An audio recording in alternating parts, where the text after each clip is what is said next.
titres, le journal de la mi-journée de RTI 1. Bonjour à tous, voici les titres.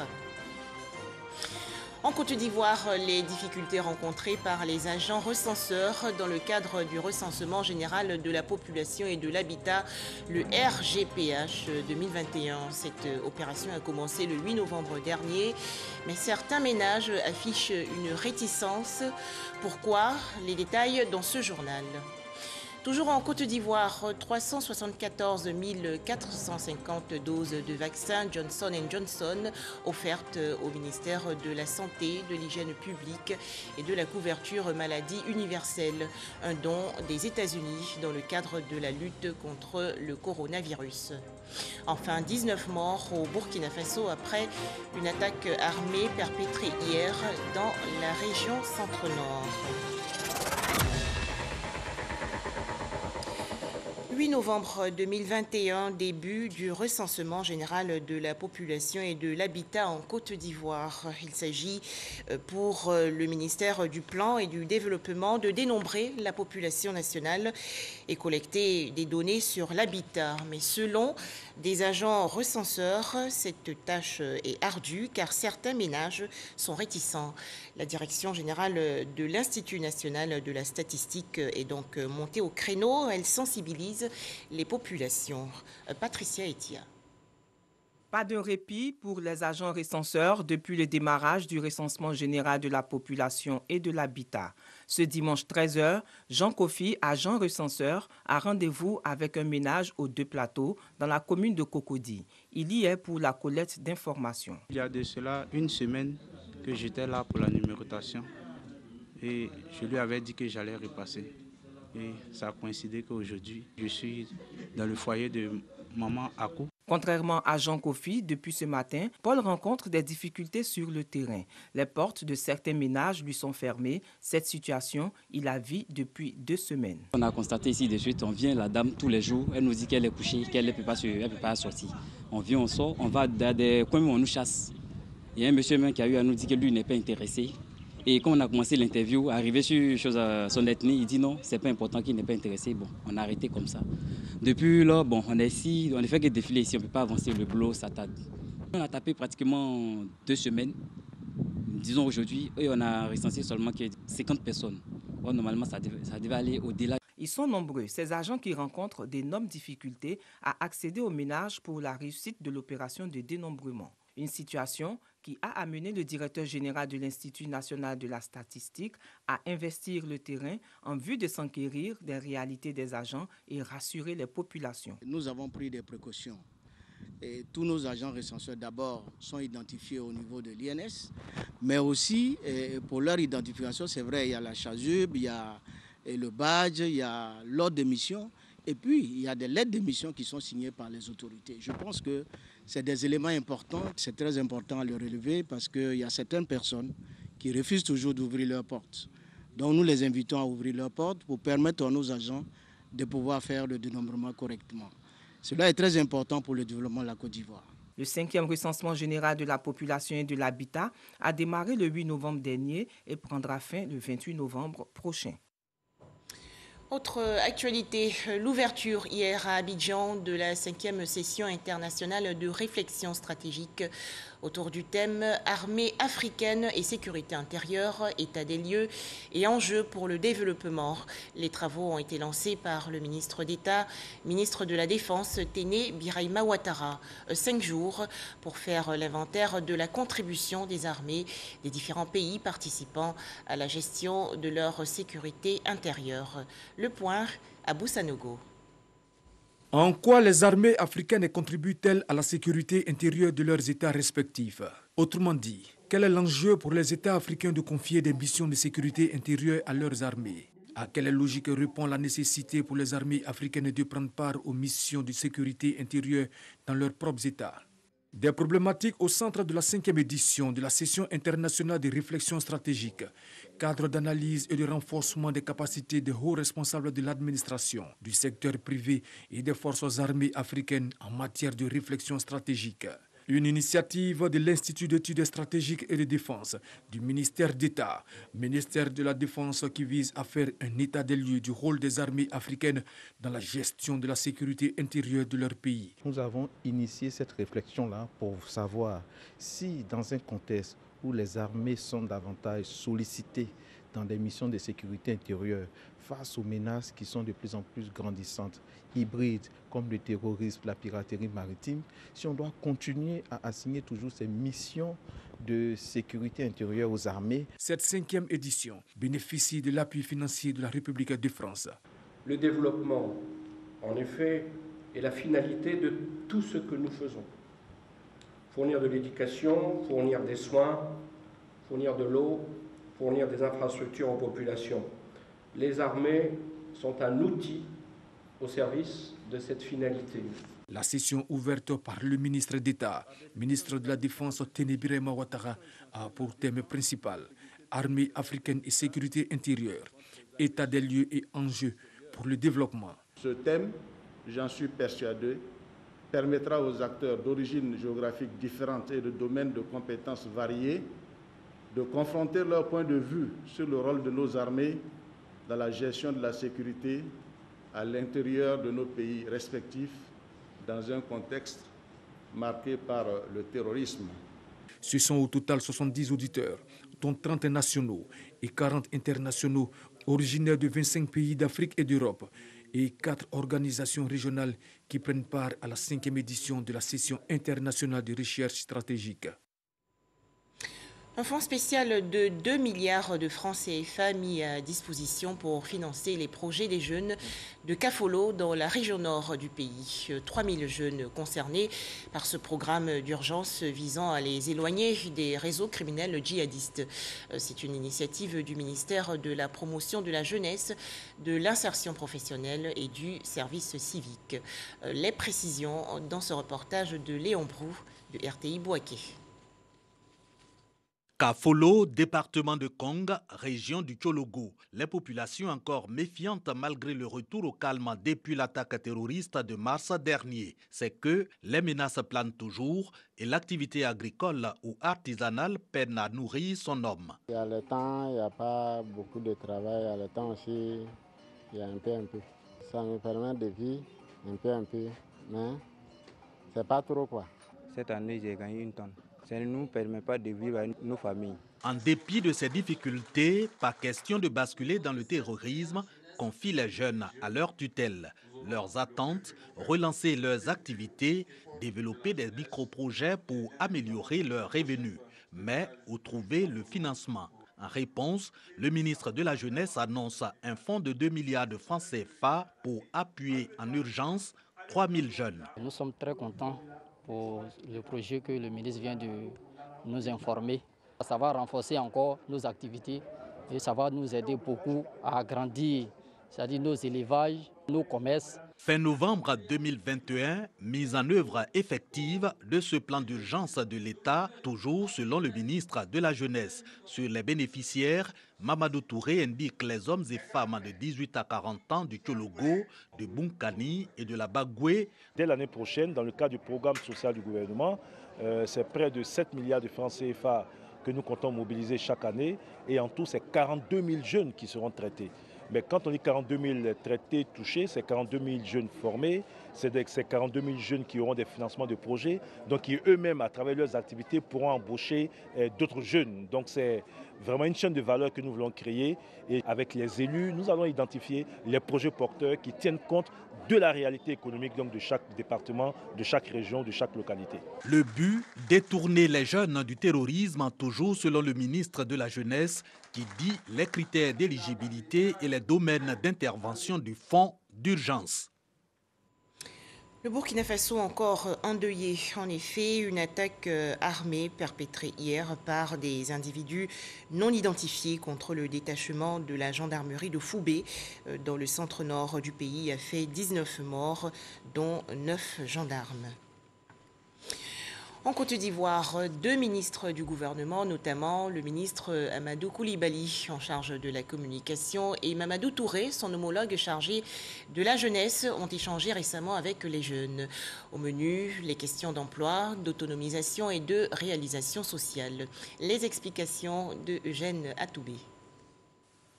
Le rendez-vous avec les jeunes des ministres Mamadou Touré de la promotion de la jeunesse, de l'emploi des jeunes et du service civique et Amadou Coulibaly de la communication et des médias après l'allure d'un exposé sur la politique du gouvernement en faveur des jeunes de Côte d'Ivoire et la contribution de cette frange de la population au développement socio-économique de la Côte d'Ivoire.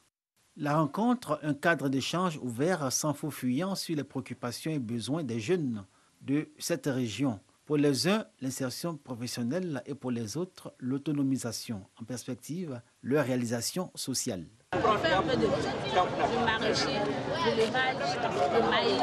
Une fois qu'on met l'activité en place et que les choses avancent un peu bien, avec les ressources justificatives, la deuxième priorité. Nous prions Dieu qu'effectivement ces gens de rencontres se fassent de façon régulière, de pouvoir permettre à la jeunesse d'être assez responsable.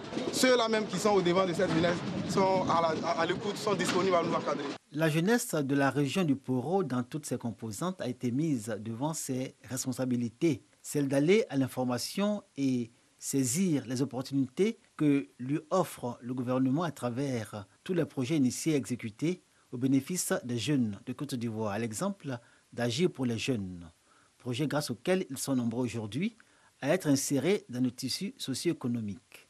Autre responsabilité à laquelle la jeunesse a été aussi appelée, son engagement civique en ce qu'elle constitue l'avenir, la relève d'une Côte d'Ivoire qui promeut l'Ivoirien nouveau.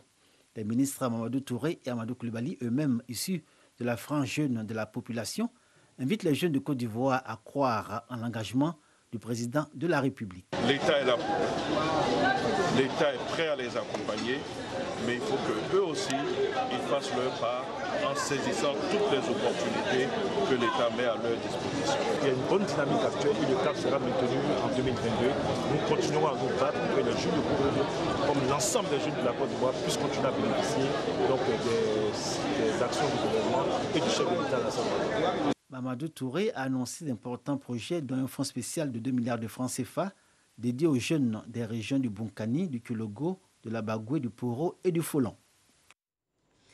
Dans l'actualité nationale également, la réunion du conseil municipal d'Abobo. Les participants, avec à leur tête le maire Kandia Camara, ont adopté le programme triennal 2022-2024, environ 5 milliards de francs CFA. À noter que 674 millions de francs CFA seront investis dans des projets visant le bien-être des populations. Théodore Zouzou et Didier Nguessan. Fait d'Abobo une commune assainie, dotée d'infrastructures modernes et à fière allure. est la vision de son conseil municipal à travers le concept Abobo Ezo. Libération des emprises, des attentes principales et des actions de soutien aux démunis. En tant que religieux, nous demandons à nos autorités de pouvoir investir, faire le social, créer des emplois. Les communautés sont celles qui sont tous les jours impactées par tous les projets de développement dans la commune. Et nous voulons dire merci au conseil municipal. Pour rendre plus visible l'amélioration du cadre de vie des populations, le programme triennal 2022-2024 est adopté par acclamation. D'une valeur de 4 992 millions de francs CFA, il prend en compte le fonctionnement et les investissements. Le budget primitif 2022 est également adopté. Il s'équilibre en recettes et en dépenses à hauteur de 3 800 millions de francs CFA, avec 674 millions consacrés à l'investissement dans le social, l'éducation, la santé et le financement des projets. Ces différentes opérations qui, si elles sont menées à terme, apporteront véritablement un changement dans la vie des Abobolais et des Abobolaises. Et je voudrais encore une fois appeler l'ensemble des habitants d'Abobo à soutenir toutes les actions menées par le conseil municipal. Et nous ne cesserons jamais de rendre hommage au président de la République, son Excellence M. Alassane Ouattara. Pour accroître les recettes de la commune, le conseil opte pour le recouvrement électronique. Un hommage a été rendu au président de la République pour l'octroi d'un budget additionnel de 174 milliards de francs CFA dans le cadre du plan d'urgence de la commune d'Abobo pour en faire une cité où il fait bon vivre. Bouaké, dans la région centre du pays, le programme entrepreneuriat conçu dans le cadre du projet d'infrastructure pour le développement urbain et de compétitivité des agglomérations secondaires, officiellement lancé le 19 novembre dernier. 3 milliards de francs CFA investis dans ce programme dédié aux jeunes entrepreneurs et porteurs de projets, dont 1,5 milliard de francs CFA pour subventionner les petites et moyennes entreprises du Bouaké. Les explications détaillées de Kader Sogodogo de RTI Bouaké. Le fonds à coût partagé, un mécanisme de subvention des PME pour la réalisation d'activités essentielles à leur développement. Le concept est inscrit dans le cadre du projet d'infrastructure pour le développement urbain et la compétitivité des agglomérations secondaires, PIDUCAS, qui déroule sa composante 2 dans les villes de Bouaké et de San Pedro. Ainsi, des PME auront, dans le cadre d'un concours de plan d'affaires, accès à des financements de 500 000 francs CFA à 7,5 millions de francs CFA pour une enveloppe globale de 1,5 milliard de francs CFA par ville. Ce programme se décline en 3 sous-programmes. Le premier, qui est le concours du plan d'affaires, consiste à accompagner les porteurs de projets, les entrepreneurs et les PME dans le développement et la mise en œuvre de leurs projets en les formant à l'élaboration des plans d'affaires et en finançant les plans d'affaires qui auront été retenus. Il y aura une première étape de soumission des plans d'affaires. Les soumissionnaires seront accompagnés dans la rédaction, la formulation de leur business dans un document qui s'appelle Business Plan. Et un panel d'experts va plancher sur l'évaluation de ces business plans. Le programme d'accélération de croissance s'ajoute au projet. Il consiste à la formation et au développement des capacités des micro, petites et moyennes entreprises formelles et informelles déjà existantes. Du côté de Bouaké, ces financements représentent une opportunité réelle d'aller de l'avant, amorcer un développement certain. Très chers hôtes, l'entreprise est une solution majeure pour répondre aux défis futurs de notre ville. En soutenant le secteur privé à travers une telle initiative, la Banque mondiale et l'État de Côte d'Ivoire vont au secours de notre cité en mettant en place les conditions favorables à la création de nouveaux emplois tout en sauvegardant ceux existants. 3 milliards de francs CFA pour Bouaké, 3 milliards de francs CFA pour San Pedro, le PIDUCAS, grâce à la Banque mondiale, sonne le développement des villes secondaires. Le mouvement Synergie Ado, reconnaissant aux actions de la première dame de Côte d'Ivoire, Dominique Ouattara, on le sait, œuvre à l'autonomisation économique des femmes à travers le FAFSI, Fonds d'appui aux femmes de Côte d'Ivoire. Le mouvement Synergie Ado va donc organiser demain, 24 novembre 2021, une cérémonie d'hommage à la première dame, Dominique Ouattara, au Palais de la Culture de Trècheville. Le point, Ahmed Traoré et Alexis Ouedraogo. Plus de 4000 femmes sont attendues à cette rentrée politique le 24 novembre prochain. Selon la présidente, le rendez-vous sera l'occasion de rendre hommage à la première dame Dominique Ouattara pour ses actions en faveur des femmes et des enfants. Il s'agira pour nous de magnifier notre reconnaissance à la première dame de Côte d'Ivoire, qui fait beaucoup pour la femme ivoirienne, qui fait beaucoup pour les enfants. Vous savez, à chaque fois qu'elle pose des actes, elle n'attend pas de retour. Et c'est cette activité-là que nous avons prévue pour lui dire merci. Merci pour toutes ces actions de développement en faveur des femmes et des enfants. Nous demandons à nos militants de travailler sur le terrain pour une efficacité hors pair pour le RHDP. Créé en 2018, Synergie Ado est un mouvement de soutien qui veut contribuer à l'émergence de la Côte d'Ivoire. Le mouvement compte plus de 15 000 membres repartis sur toute l'étendue du territoire. Du matériel de sécurité et de prévention offert récemment au groupement des sapeurs-pompiers militaires de Côte d'Ivoire. C'est un don de l'Union européenne dans le cadre des projets de réduction des risques de catastrophes. Pas comme Didi et Salima Toudia. C'est un don de matériel d'équipement qui vise à réduire les risques d'origine nucléaire, radiologique, biologique, chimique, ainsi que la lutte contre le trafic illicite des dites matières. C'est un don de l'Union européenne au groupement des sapeurs-pompiers militaires de Côte d'Ivoire, GSPM. Cet événement nous incite à directement participer à augmenter la stabilité économique et la stabilité du pays par la protection des personnes et à assurer la sûreté du transport de matières dangereuses. Ce don viendra sans nul doute renforcer les capacités de préparation et de riposte en cas de survenue de catastrophes d'origine technologique. Ce matériel vient à point nommé car il est prévu conformément au plan d'action de réduction des risques technologiques attenant à la nouvelle stratégie nationale de réduction des risques de Côte d'Ivoire. Pour la période de 2020 à 2030, la création de 2 équipes d'intervention spécialisées NRBC au sein du groupement des sapeurs-pompiers militaires. Avec ces équipements, le JSPM pourra ainsi réaliser efficacement ses exercices de simulation, grandeur nature, et se familiariser avec le matériel technique pour la période 2020-2030. Ce lot de matériel va nous permettre d'être effectivement opérationnel en matière de risques chimiques. Merci à l'Union européenne d'avoir soutenu ce projet et vous assurer d'un usage parfait et exemplaire de ce produit afin de permettre la continuité du projet. Afin de s'assurer de la bonne utilisation et de l'entretien du matériel, des apprenants issus du GSPM, de la police nationale, de la gendarmerie, du SIAPOL ou encore de la marine et de la douane, de la Croix-Rouge, ont été formés sur une période de 5 jours. Pour notre santé, faisons-nous tous vacciner contre le coronavirus et respectons les gestes barrières.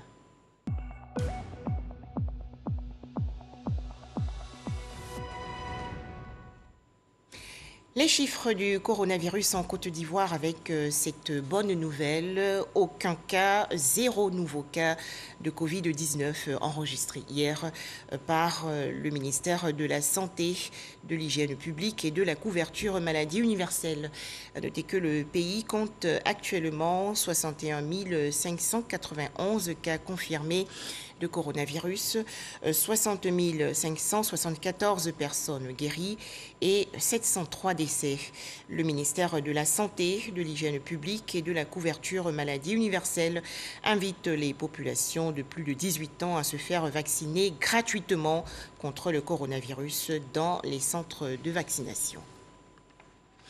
La vaccination, justement, moyen très efficace dans la lutte contre le coronavirus. 374 450 doses de vaccin Johnson & Johnson ont été offertes il y a quelques jours à la Côte d'Ivoire, un don des États-Unis. Salima Toudia. La Côte d'Ivoire renforce sa flotte vaccinale avec la réception de 374 450 doses de vaccin Johnson & Johnson. Un don du gouvernement américain dans la lutte mondiale contre la Covid-19.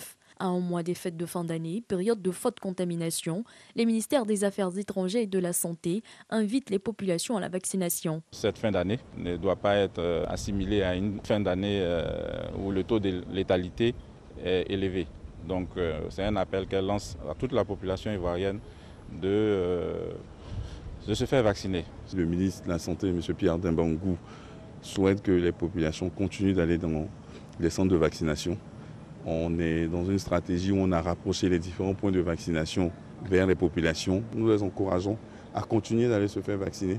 L'objectif du gouvernement, c'est de protéger toutes les populations. Le pays a administré plus de 4 millions de doses de vaccins sur un objectif de 6 à 7 millions à atteindre, avec plus de 9 800 000 doses réceptionnées. La situation en Guadeloupe, l'exécutif a vivement condamné hier les violences urbaines et pillages qui ont lieu dans le pays. Mais derrière la colère autour de l'obligation vaccinale qui agite l'île, se greffe aussi une série de revendications multiples.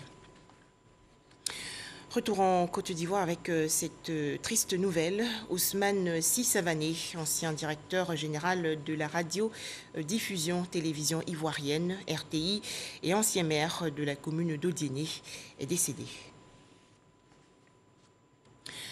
Port-Boué, commune du district d'Abidjan, 400 personnes souffrant de la cataracte entièrement prises en charge par la mairie. Elles vont subir une opération chirurgicale. Les précisions de Astou Touré. La bibliothèque du centre pilote de Port-Boué, réaménagée en un bloc opératoire pour la chirurgie de la cataracte d'environ 400 patients. De l'examen de l'acuité visuelle à celui de l'analyse biologique, en passant par la lampe à fente, tout ce circuit est visité pour une opération réussie. La cataracte est la première cause de cécité en Afrique subsaharienne. Cette affection touche environ 500 000 personnes déjà aveugles en Côte d'Ivoire. Chaque année, 50 000 personnes sont déclarées aveugles de la cataracte. Pour agir sur cette problématique au sein de la commune de Port-Boué, le maire s'est engagé. Par ce geste, la municipalité de Port-Boué veut lutter contre la cécité évitable, notamment la cataracte. Nos populations, d'une façon générale, sont très pauvres. Alors, pour éviter de s'occuper individuellement des gens, on a décidé de faire cette opération collective pour s'occuper d'un seul tenant de tous nos patients, sinon tous nos administrés qui souffrent d'une mauvaise vue. Cette opération, qui est à sa deuxième phase, a été un acte salvateur pour Ngori Draman.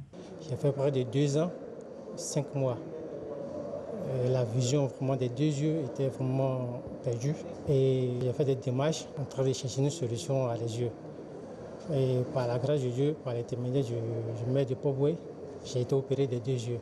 Aujourd'hui, j'ai retrouvé la vue, vraiment, c'est une joie pour moi. Pour recouvrer la vue, les patients sont venus de différentes communes.